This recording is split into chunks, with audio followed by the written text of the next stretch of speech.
Assalamualaikum warahmatullahi wabarakatuh. Selamat pagi siswa-siswi SMA Negeri 1 Ciawi Gebang, kelas 12 MIPA dan IPS. Bertemu lagi dengan saya di Samsul Ma'arif. Di pertemuan kedua masih membahas mengenai perjuangan menghadapi disintegrasi bangsa, di mana pada bab ini kita akan melanjutkan ke konflik-konfliknya. Pertemuan sebelumnya kita sudah membahas mengenai arti dari disintegrasi, penyebab disintegrasi, dan lain-lain. Nah, sekarang kita masuk ke konflik apa saja yang dikategorikan sebagai disintegrasi bangsa atau perpecahan bangsa. Ya, kita akan belajar konflik-konflik yang terjadi tahun 1948 sampai 1965. Konflik-konflik ini pada umumnya dibagi tiga. Konflik disintegrasi ini dibagi tiga. Yang pertama itu ada konflik yang berkaitan dengan ideologi. Nah, sebelum masuk ke konflik apa sih yang berkaitan dengan ideologi, kita harus tahu dulu apa itu pengertian dari ideologi. Ideologi ini merupakan cita-cita, pedoman, dasar penyelenggaraan, ataupun apa yang diinginkan oleh seorang individu, sebuah kelompok, bahkan sebuah negara. Ya, jadi ideologi ini cita-cita, dasar, pedoman, seperti itu. Nah, kita tahu ideologi Indonesia ini adalah Pancasila, ya. Jadi konflik-konflik di sini pasti berkaitan dengan ingin digantinya Pancasila oleh ideologi lain. Sekarang kita masuk ke konflik-konfliknya. Yang pertama, konflik yang berkaitan dengan ideologi pertama ini adalah pemberontakan PKI, Partai Komunis Indonesia, di Madiun pada tahun 1948. Pemberontakan PKI Madiun ini dipimpin oleh Musso dan Amir Syarifuddin. Siapa Musso dan Amir Syarifuddin ini? Keduanya adalah tokoh-tokoh PKI, ya, tokoh-tokoh kiri. Nah, kenapa PKI memberontak? PKI ini memberontak tentunya karena ingin menjadikan Indonesia sebagai negara komunis. Kita tahu PKI ini menganut ideologi komunis, ya, seperti itu. Lalu siapa Musso, siapa Amir?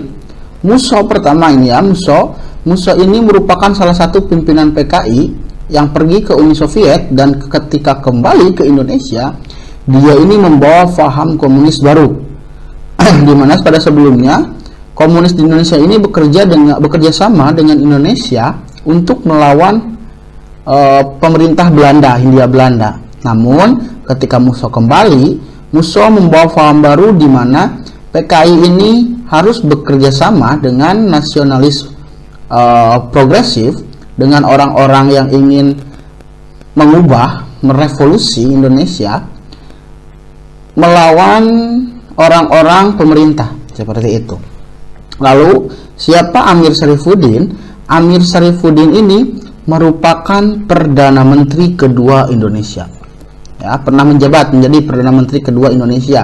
Lalu kenapa Amir memberontak? Amir ini ketika menjabat sebagai Perdana Menteri kedua Indonesia, dia ditugaskan sebagai wakil Indonesia di Perjanjian Renville, ya, pernah menjadi wakil di Perjanjian Renville.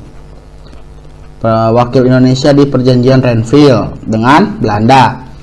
Nah, di perjanjian Renville ini Amir dianggap gagal, ya, khususnya oleh Masyumi dan PNI. Dianggap gagal di sini karena wilayah Indonesia semakin sempit, ya. Hasilnya itu lebih buruk dari, bukan lebih buruk, tidak lebih baik dari perjanjian Linggarjati. Nah, setelah Amir Syarifuddin lengser dari jabatan Perdana Menterinya dan diganti oleh Muhammad Hatta, jadi Perdana Menteri setelah Amir Syarifuddin ini adalah Muhammad Hatta. Nah, ketika kabinet Muhammad Hatta ini, Amir menjadi kubu oposisi. Ya, kubu oposisi ini, di kubu oposisi ini nanti Amir mendirikan Front Demokrasi Rakyat. Nah, FDR, Front Demokrasi Rakyat. Nanti Amir bekerja sama dengan Musso ini untuk melakukan pemberontakan PKI Madiun, karena mereka ini berhasil menyatukan partai-partai kiri lainnya seperti Partai Buruh, Partai Tani, lalu Partai Sosialis dan lain-lain. Mereka berhasil menyatukan sehingga mereka melakukan pemberontakan PKI di Madiun. Pada awalnya pemberontakan PKI Madiun ini digencarkan, dikhususkan dan difokuskan terhadap demonstrasi. Nah, PKI ini melakukan demonstrasi, propaganda, dan mogok buruh dan petani. Nah, pada tahap selanjutnya Musso ini juga kerap mengeluarkan pernyataan-pernyataan yang mengancam pemerintah dan membahayakan strategi diplomasi Indonesia melawan Belanda. Seperti itu, ya. Bahkan pemerintah Indonesia juga sudah melakukan upaya-upaya untuk mengatasi Musso ini dengan mengikut sertakan tokoh-tokoh kiri lainnya, dibujuk, ya, Musso ini agar tidak melakukan pemberontakan. Contohnya adalah Tan Malaka yang gagal memujuk Musso, seperti itu. Nah, namun karena kondisi politik di sini terlalu panas, nanti pada akhirnya tanggal 18 September 1948 PKI ini memproklamirkan Republik Soviet Indonesia. Republik Soviet Indonesia diproklamirkan di Madiun. Nah, ini sudah pasti ketika adanya RSI, Republik Soviet Indonesia, ada negara di dalam negara. Tentunya ini merupakan sebuah pemberontakan, ya.